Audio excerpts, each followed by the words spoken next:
Olá, quarto ano, tudo bem? Vamos começar a nossa aula? Aula de História. Hoje é dia 1º de dezembro, hein? Vamos lá? Página 50. Pega esse caderno aí que deve estar maravilhoso. Abra na página 50. Vem comigo. Ampliação dos saberes, né? Falando aqui da formação do povo brasileiro, do nosso povo. Os indígenas e a nossa cultura. Quando os portugueses chegaram ao território que hoje é o Brasil, calcula-se que havia cerca de milhões de indígenas, você ouviu certo, milhões de indígenas divididos em aproximadamente 1.000 tribos.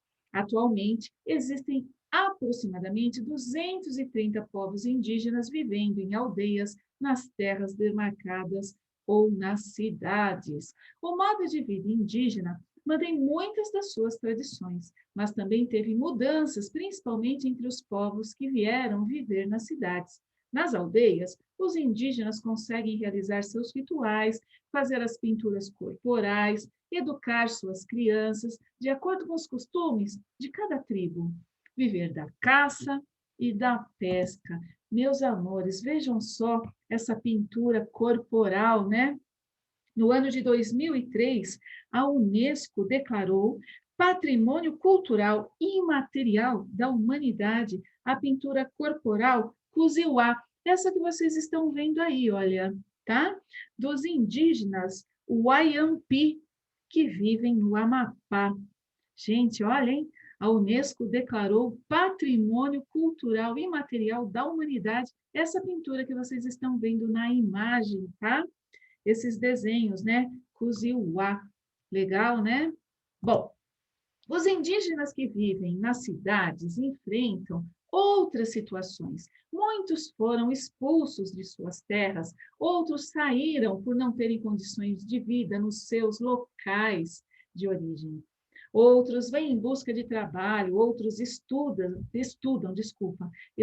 e se formam nas universidades. No entanto, eles também mantêm as suas tradições e costumes, mas nem sempre é fácil viver com não índios. Dos indígenas, herdamos alguns hábitos que estão incorporados no nosso dia a dia, que nem percebemos, como tomar banho diariamente. Olha que legal, hein? Graças a Deus, né? Tomar banho diariamente e sermos reconhecidamente um povo bem-humorado. Sabia disso? O nosso humor, olha que bacana. Os cronistas que vieram ao Brasil colonial escreveram sobre o bom humor dos indígenas, que faziam piada rindo entre si, mas nunca rindo do outro.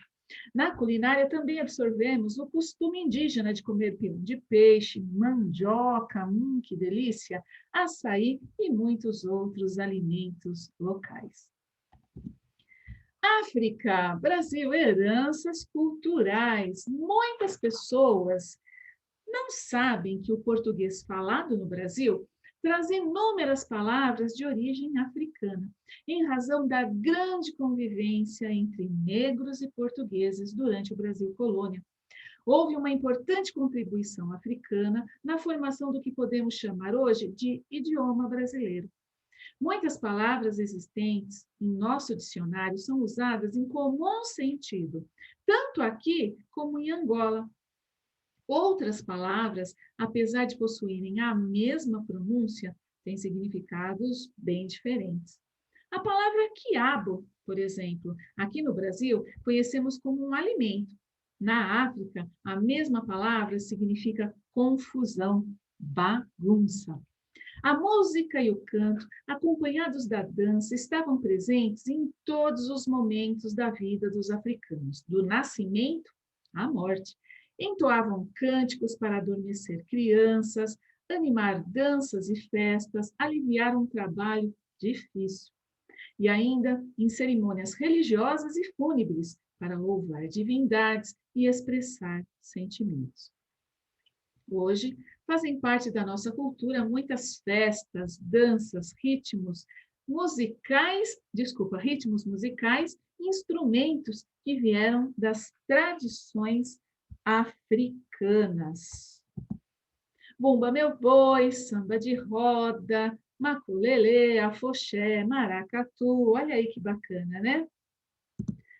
Imigrantes, muitas culturas, muitas heranças.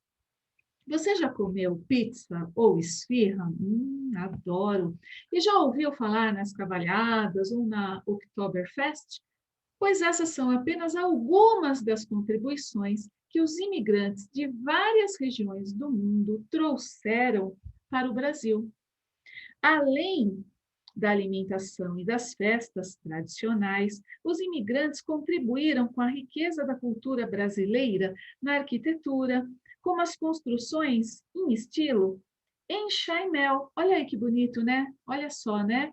A igreja, olha para a foto, né? E a casa em estilo enxaimel, lá em Nova Petrópolis, Rio Grande do Sul, né? Bacana, né? Eu acho bem bonito. De origem alemã, elas estão presentes em cidades do Rio Grande do Sul, Santa Catarina e Rio de Janeiro, e mesmo em bairros de São Paulo, como Santo Amaro, certo? Já os japoneses contribuíram para o desenvolvimento da agricultura, principalmente de hortaliças como couve, alface, acelga, entre outras. Os sírios libaneses se dedicaram ao comércio, criando muitas lojas e viajando pelo interior do país para vender seus produtos, os chamados mascates. Gente, olha para a foto, né? Uma loja de imigrantes árabes na rua 25, olha, de março. Olha que bacana, né? Rua 25 de março. Essa foto é de 1954. Continuando aqui, ó, mas também há profissões como médicos, advogados e professores, entre outras profissões.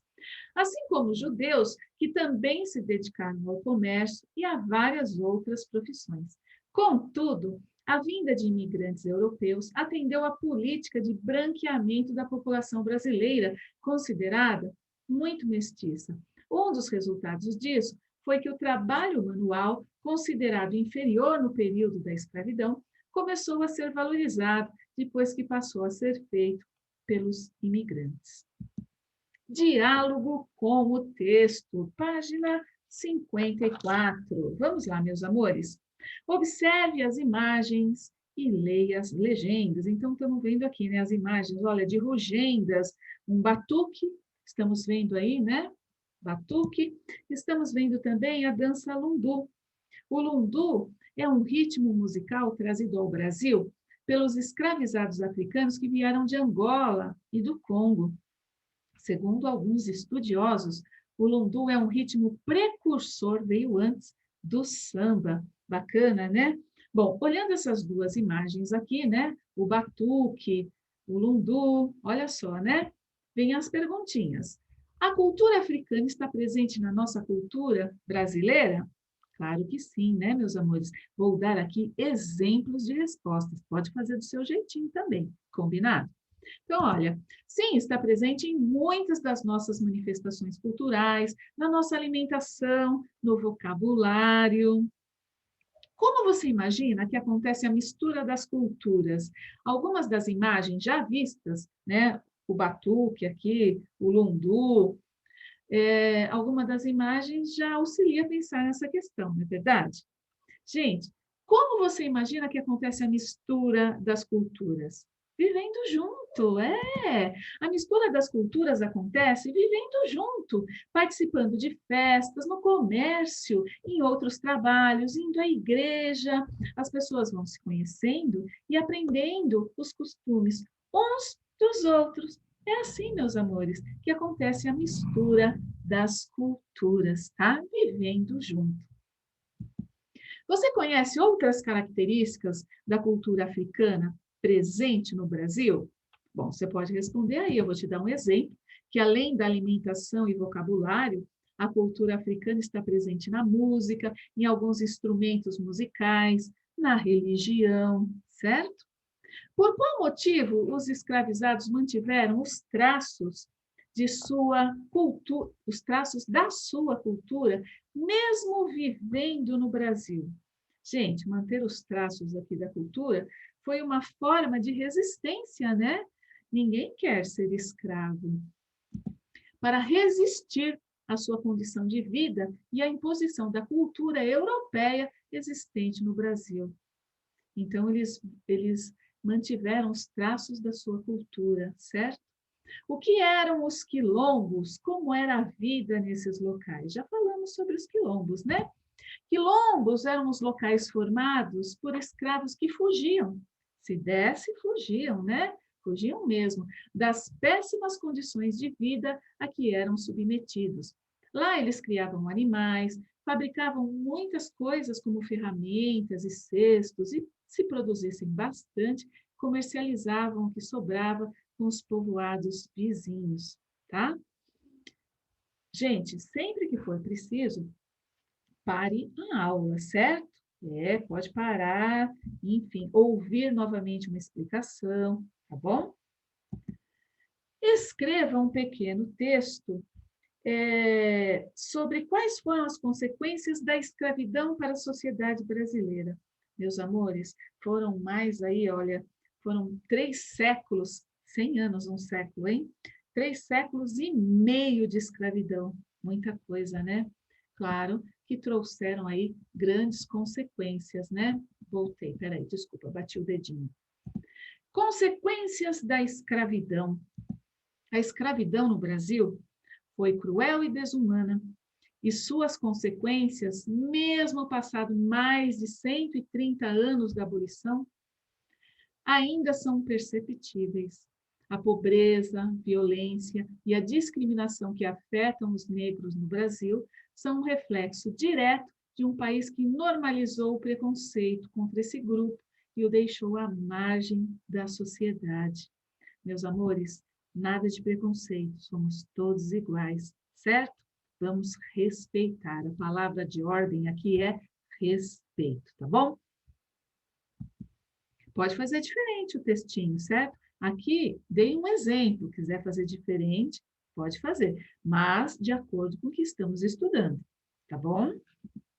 Leia abaixo o trecho de uma canção italiana, vamos lá, né, do final do século XIX, e depois responda. Itália bela, mostre-se gentil, e os filhos seus não a abandonarão, senão vão todos para o Brasil, e não se lembrarão de retornar. Aqui mesmo ter-se-ia no que trabalhar, sem ser preciso para a América emigrar. O século presente já nos deixa, 1900 se aproxima. A fome está estampada em nossa cara e para curá-la remédio não há. A todo momento se ouve dizer: eu vou lá onde existe a colheita do café. Aqui ele fala da fome, né? Naquela época na Europa, falta de emprego, né? Bom, de acordo com o trecho da música, por quais motivos os italianos tiveram que sair de seu país de origem, da Itália, em função, né, da falta de trabalho e da fome. A música até cita aqui, ó, a fome está estampada em nossa cara. Vieram para o Brasil em busca de uma vida melhor. É o que eu respondi aqui, né? O que os imigrantes buscavam no Brasil? Eles buscavam trabalho, uma vida melhor, melhores condições de vida, com o trabalho na colheita de café. Qual era o interesse do governo brasileiro na imigração? Ter mão de obra para trabalhar na lavoura e branquear a população brasileira, que era mestiça entre indígenas, negros e europeus, tá? Então, o governo tinha a intenção, tinha um grande interesse de ter os imigrantes aqui para ter mão de obra. Porque os escravos, né, a abolição da escravatura, eles colocaram, né, os imigrantes para fazer o trabalho que antes era feito pelos escravizados, certo? Então, ter a mão de obra, o Brasil estava ganhando muito dinheiro com o café. Por isso que a música fala que eu vou lá onde existe a colheita do café, certo? Então, o interesse era ter mão de obra, os imigrantes vieram, a grande maioria, né, os italianos, trabalhar nas lavouras de café, tá bom? Leia um anúncio com oferta de trabalho para os imigrantes no Brasil. certo? Eu coloquei ele um pouquinho maior aqui para você ver, tá bom? Então vamos lá, ó, Companhia Agrícola Fazenda São Martinho, agricultores, olha um anúncio, né, com oferta de trabalho. Entregando 60% de sua colheita de café, durante 10 anos, uma família de lavradores se tornará proprietária de um lote com 10.000 pés de café, casa e mais 4 alqueires de terras de cultura. Se a produção do lote comprado for superior à média dos últimos 5 anos, o comprador pagará seu lote antes do prazo de 10 anos, tá? Então, olha só, né? Entregando 60% de sua colheita, 60% é mais da metade, né? Os trabalhadores aqui, eles tinham que trabalhar de sol a sol, né? Trabalho duro, difícil, e precisavam entregar 60%, mais da metade de sua produção. Aí vem a pergunta aqui. Os trabalhadores teriam que entregar 60% de sua produção. Você considera essa regra justa? Explique sua resposta. Aqui é uma resposta pessoal, tá bom?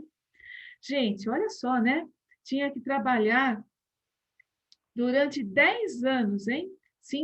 Entregando 60% de sua colheita de café, durante 10 anos, uma família de lavradores se tornará proprietária de um lote com 10.000 pés de café, casa e mais 4 alqueires, né? O alqueire, gente, é uma medida que varia de acordo com a região. Então, o alqueire baiano, mineiro, o alqueire paulista aqui é mais ou menos 24.200 metros quadrados, tá bom? Mas varia muito, mas não é nem essa a questão, tá bom? Isso foi apenas uma curiosidade. Mas vamos lá, seguindo essas regras, né, de ter que dar 60% de sua produção, seguindo essa regra, né, do contrato de trabalho, entregando a maior parte do que produziam, você imagina que um imigrante conseguiria se tornar proprietário de terras? Será que ele ia conseguir? Pensa aí, né? Os donos da fazenda ganhavam muito, muito, muito com isso, né? Pensa aí, responda, tá bom? O povo brasileiro, vamos lá, página 58. Escreva um texto informativo descrevendo como, ao longo desses 500 anos, aconteceu a formação do povo brasileiro e quais foram os povos que deixaram suas marcas em nossa cultura. Vou te dar um exemplo, tá bom?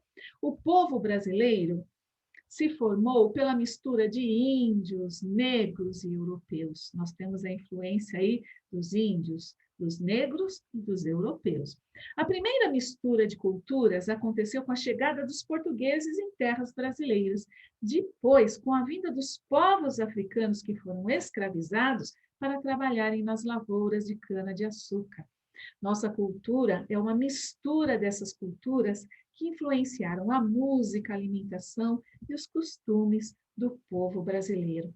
Com a chegada dos imigrantes, nossa cultura ficou mais rica ainda, pois misturamos as tradições dos italianos, franceses, espanhóis, japoneses, alemães, né, libaneses, enfim, dentre outros, a nossa. Gostamos de pizza, pão francês, sushi, feijoada, mandioca, samba. Gente, o Brasil é grandioso e devemos aprender a respeitar a todos para termos uma vida de amor e respeito, certo? Bom, sua criação. Aqui está falando para fazer uma dramatização.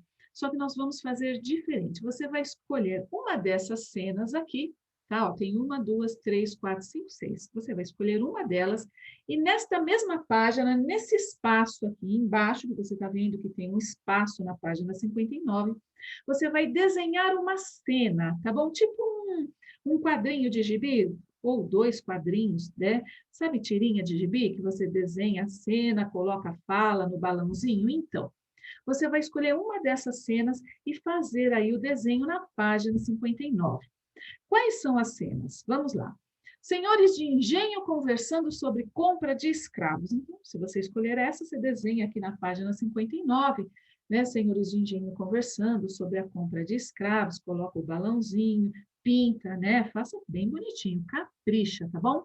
O dia a dia, você pode escolher essa, o dia a dia dos escravizados nas fazendas, de repente um diálogo, né, entre os escravos, né? Bandeirantes desbravando o sertão brasileiro, indígenas ou negros escravizados explorando ouro e pedras preciosas, imigrantes na viagem que os trouxeram para o Brasil, de repente no navio, né, dois italianos conversando, né, o que eles esperam, né, do Brasil, seus sonhos, enfim.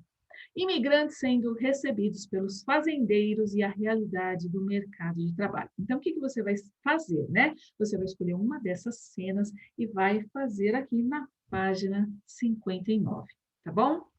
Meus amores, escolha uma cena e desenha nesse espaço em branco da folha aqui na página 59, tá bom? Sabe qual é agora a lição de casa? Tá? Aqui eu fiz uma setinha, desculpa, para mostrar aqui para você fazer aqui embaixo na página 59, tá bom? Bom, lição de casa. Olha aí, confere. Tudo feito? Parabéns então, tá bom? Estou orgulhosa de você. Meus amores, essa é a nossa aula. Fiquem com Deus e até a próxima. Um beijo grande. Tchau, gente.